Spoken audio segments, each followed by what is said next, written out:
where in their body they feel stress and how they can do gentle self-massage techniques and gentle movement techniques based on neurofascial work, based on yogic tools, and breathing meditations to release the holding in the nervous system body.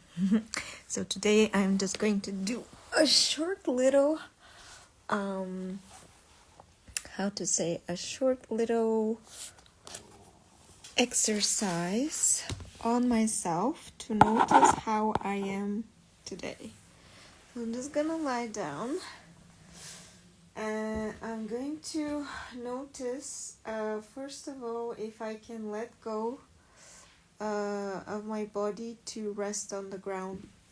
So let me just see how to put this so that you can see me more. There we go. So, for the body to be able to drop on the ground, it has to know that there is a ground.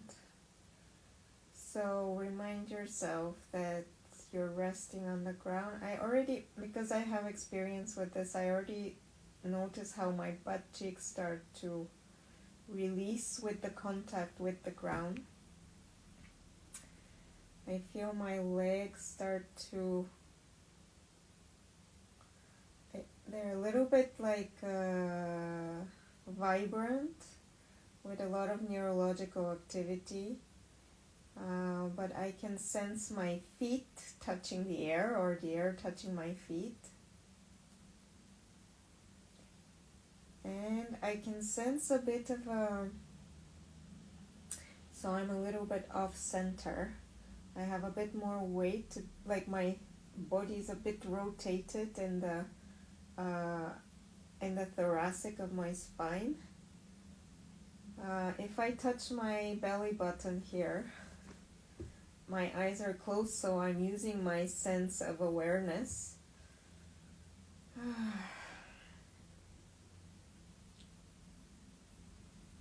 I can already notice how my body reorients.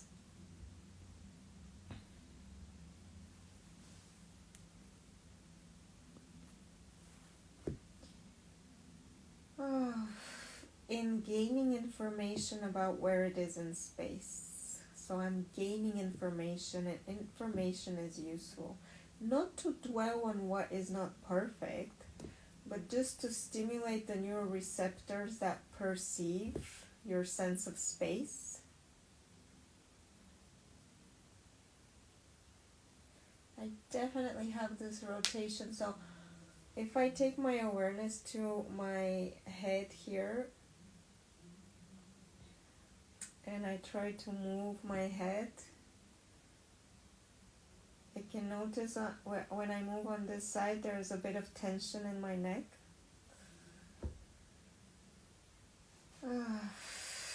As I breathe in, part of my pelvis tenses up. I'm exaggerating, but as I breathe in the diaphragm inflates, so it pushes on the diaphragm pushes on my belly, and the spine actually, my whole body twists a little bit. So this is just feedback for a bit of adhesion in my fluid body. And why we do this? We do this so that afterwards I do a little treatment with my roller. And then once I do the treatment, I come back and reassess. And then I see if I've made improvements. So if I've made improvements, then that already gives my body feedback that I can help myself. And that's self-care. And the more I reassure my body that I can help myself, the more my sense of safety is reestablished. My sense of agency in my body is reestablished. The more my trust in myself is reestablished. So if you've experienced trauma, for example, if you've been abandoned as a child, you were orphaned and the source of protection for you disappeared. Like at the moment we have 16,000 children in Gaza that were left orphaned because of the US Israeli genocidal bombings in Gaza. So these children, all of a sudden, their source of protection has disappeared. The people they know to take care of them have disappeared. That is a huge trauma. As these children grow up, how are they going to rebuild their sense of safety? Are they always going to be expecting the world to hurt them? It's the same with small stresses, like if your boss says something to you that's a little bit mean and your sense of self-worth is damaged, or if you're in a relationship with an abusive partner, you start to lose trust that you are able to take care of yourself or that the world will provide nourishment for you.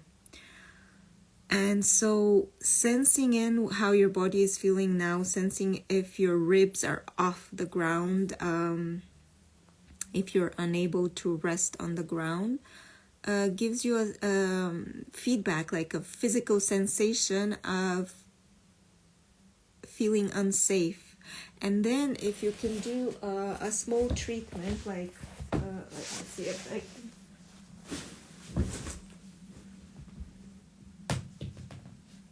So, for example, if we do a small treatment for the hand, here is a bowl. Let me see how so I'm opening to see if I have stress in this part of, I can see how strong my grip is.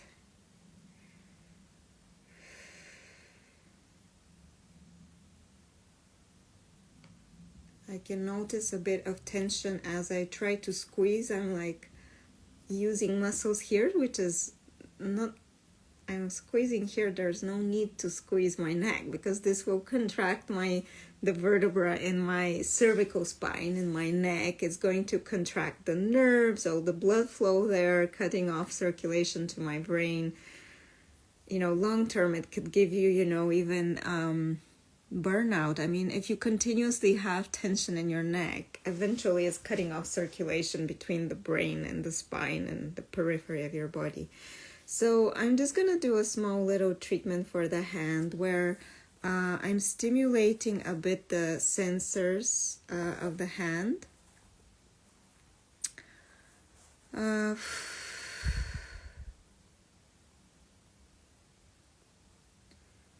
And I can already notice that I'm a bit here held. So in order to release that, I'm just going to hold my hand here and try to move my whole body so that I'm not engaging these muscles to move the hand. Because obviously I'm not finding the capacity to, if you actually sense in with the surface that is touching here, you could release this muscle here. If you could release these muscles into the bow space, you could release this muscle, but it takes more skill. The other way is just to move your body to roll over the bow. And as I do that, I feel like my breath a little bit engages. So there is something here along the fascia, along the fluid body that is a bit gripped, so that as I try to move, I hit this blockade, like the blockade of Gaza. I hit into this blockade and my body contracts in my ribs, like my breath straight away, the breath straight away responds to adhesions in the fascial body, to this gripping in the fluid body where it's like congested. And this is just to sensitize a bit. And then I could massage a bit the thumb space, and I'm just dragging it. I'm not rolling the bow. I'm just dragging it. Again, trying to relax as much as I can. It's a bit like jiggling. Breathing. Jiggling and breathing. Smiling. Jiggling. And then I press a little bit, but Like every step of this treatment that I'm giving myself now, I'm continuously aware, moment by moment, of where I'm holding tension, and I'm trying to release it. And then I let go. And now I'm going to, we call this, it's like a bit like stimulating flow. Like you could do it with your hand, like, or with the bowl, but not over the top of your hand because you have like a lot of veins there and stuff like that. It's just a gentle massage to stimulate the neuroreceptors on the top of your fingers that never get stimulated unless you have somebody kissing them. You could kiss them instead of using the bowl. Either or. In fact, I'm gonna kiss it. This actually gives like an auditory stimulation. So this is an alternative. And then I could like stimulate my hand circulation by... So all of these mechanical treatments of my hands, so what did I do? I stimulating this part of the hand. I'm like waking it up to some sensation of something rolling over you or you rolling over it. Then I a little bit jiggle it, and that jiggles the whole hand. Like all the cells here, all the fluids are a little bit getting jiggled up. And that's jiggling into my neck, right? Then I rest on top of it and kind of squish the water there, squish it out. And then when I release, the water can flow back in. And then I'm creating a little bit of a stir. I guess kissing is not quite the same as creating the stir, but it's more maybe like a reconnect, okay?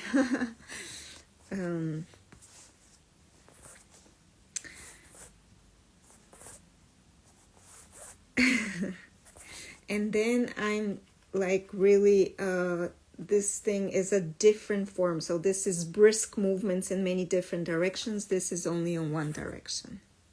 So this is triggering different neuroreceptors that are created to respond to different mechanical stimulation. So the different qualities of touch and the different qualities of moving over my hand is triggering different neuroreceptors in my skin, in my bones, in the tissues, in my muscles, whatever is in my hand. And these neuroreceptors are sending electrical signals up through my hand, through my fluid body, through my water body, up into the cervical, into my brain, and waking all these neuroreceptivities up. So my brain is refreshed. Let's do it on the other hand. But I hope this is making sense. So I'm doing it on the other hand now. And here I feel a bit of pain in my thumb. So I'm going to go more gentle. I'm going to do it even more gentle. Again, there is a lot of tension here. So I'm going to notice this part here. It's called ischia, like these bones that I sit on. I'm really going to notice it in order to see if I can release the pelvis so that I'm not gripping from above, but that I could let go my weight into the ground. And I have a lot of pain in my thumb because I'm too much on my phone. This war, this completely horrific, so there is this occupation of European refugees in Palestine that have occupied for 75 years the land of Palestine. They call themselves Israelis, and they are occupiers. And they have been killing Palestinians for 75 years and stealing their land. And on the 7th of October, freedom fighters tried to regain their land and to capture Israeli soldiers in order to exchange for Palestinian people. And then the Israelis, which are backed by terrorists in the US, started murdering the Palestinians. So it's been quite horrific to witness that. So the Israeli occupation is now on trial for genocide, and we as humans have to do everything we can to try to bring down this terrorist regime in Palestine, because they're very well connected. Like it's an ethno-Jewish state, so there are a lot of Jews all over the world that support the Israeli occupation because they want to have like a state only for Jews. Unfortunately, they're doing it on someone else's land, the Palestinians. So we really need to work very hard to bring awareness, because governments are also implicated in supporting this regime. So I'm stimulating a little bit the hand, and now I'm going to like jiggle without rolling it over, just jiggle and dragging it. Just jiggle, jiggle, jiggle. Again, as I start to jiggle, it triggers the neuroreceptors and a little bit contracts me. You want to do it 10 times or 20 times more gentle so that you don't trigger this reaction. So you just want to stimulate a jiggle, stimulate the water to a little bit move. Really gentle. At the moment I'm doing it so freaking gentle, because when I did it a bit harder, I start to contract, so I do it more gentle. And I already feel like this relaxing quality come on. And then I press a little bit. And now remember, there was pain for me there, so I'm doing it very gently. I could go with all of me, but at this point there's no point because I have too much stress and tension. I don't want to cause myself more stress to get out of stress. I want to relax. So I'm just trying to stimulate the tissues but without causing extra stress. And now I'm stimulating in one direction, like a little stir of the fluid, never on top. My bow is quite soft. And then I'm going to again stimulate the hands. And now I feel already more relaxed. So what I was saying is that when I come to the floor to see how I feel, and if I receive some feedback, oh, maybe my ribs are a little bit off the floor, or maybe I'm not relaxed enough to let go of this shoulder, or a little bit twisted to one side. Now I did this little practice to stimulate my hands and maybe to send some blood and fluid up my arms into the neck. So I'm going to go back and see how I feel. Whether I've made a change.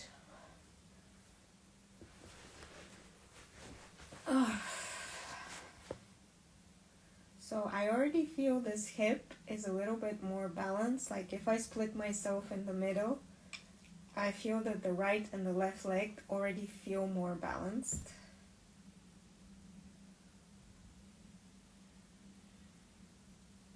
I feel this shoulder has released a bit so that I'm not twisted to the side now. And let's see if I move my head.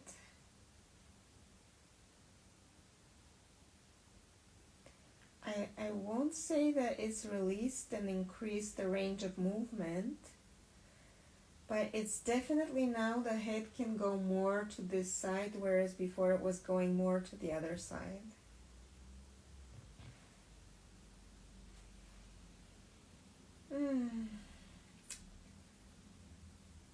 And I feel my calves are more relaxed to the floor. And I can feel some more awareness of how painful. I can feel more awareness of pain in my thumb. And this is a good thing. It's a bit contradictory to say that, but sometimes when we start to do things, repetitive stress injury, like sitting at the desk, we block sensations of pain because we don't like pain, so we block it out of our awareness. But in the meantime, we continue to do the activity that is hurting our joint. So allowing for the neuroreceptors to come back to life and to actually communicate with the brain. And I can feel now that there is stress actually in my sternum. So I'm flooded with more neuro sensation in my body, and I'm feeling parts of my body communicate and speak to me and tell me that maybe you've been holding too much tension in your sternum. So maybe I'm just going to give myself some loving care and touch, some loving touch, or even just hold my hands there. You know, spiritual leaders in India, they lift up their hand. Or even in the Muslim world, there is a spiritual leader in Lebanon, and he lifts up his finger when he speaks. The hands, they hold healing powers. So you don't have to believe that, but you can put your hands on parts of your body that might be a little bit stressed and notice. Like, I've been quite angry at the injustices towards the Palestinian people, the US terrorists, the UK terrorists, the governments that are complete terrorists. The Zionists, those Jews who support, Jews and non-Jews who support Israeli occupation. I've been quite angry. And so the liver is this big organ here, and it processes toxins. And I'm quite sure that anger shifts the chemical balance in your body so that it probably spikes up your cortisol. That shifts the chemical processes in your body, and it sends more toxins to the liver to process. So it's normal for the liver to be a bit overwhelmed. So this was just a little self-treatment for myself that I let you in to see. But if you want me to work with you, get in touch. And I help people develop a bit of self-care and guide them towards online resources where they can start to educate themselves a little bit on anatomy and physiology, and to develop some self-touch skills and some understanding of neurofascial science, so that you can touch base with yourself, get information on where the stress is, not for the purpose of becoming obsessively focused on what feels painful, because that is not helpful. There was a point in my life where I was practicing a lot and I was sensing everything that didn't work in my body, and it made me even worse because I became obsessing over it. Sometimes it's good to take a break, to try to distract. Gaining information about your body is just to wake up the neuroreceptors, but then do something nice for yourself. Do a food treatment, do a hand treatment, do a meditation, pray to Allah, so that you receive a bit of a sensation of comfort, a bit of a sensation of support and nourishment. Make a nice meal for yourself, and then that will deregulate the stress response, and then go back and see if you feel better. And gradually, if you do it every day and you practice sensing in, then doing something nice for yourself, and then checking if you feel better, then that will start to increase your confidence in yourself that you can self-care for yourself. So that is what basically, that is how I teach yoga, and that is how I teach self-massage, is to empower people to feel like they can self-care for themselves. I hope this was helpful. Have a lovely evening or day wherever you are. Azuka, thank you for joining me. And free Palestine.